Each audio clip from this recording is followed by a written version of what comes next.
Sebelumnya saya memohon maaf sebesar-besarnya atas kesalahan yang saya buat kepada keluarga korban dan keluarga yang ditinggalkan. Saya sama sekali tidak dalam keadaan sadar dan tidak sengaja menabrak korban, dan saya sangat menyesal sekali atas kelalaian saya. Saya sangat menyesal atas apa yang telah saya lakukan. Tapi saya benar-benar tidak sengaja menabrak korban dan dalam keadaan tidak sadar.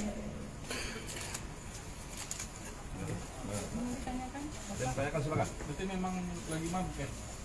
Iya, saya lagi dalam keadaan gak sadar. Kendaraan itu milik siapa? Milik kita atau milik orang tua? Milik saya sendiri. Tadi kabur itu kenapa? Takut? Enggak, karena saya nggak sadar saya udah nabrak seseorang. Masih tinggi Pak?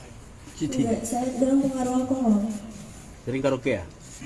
Jarang. Hennessy.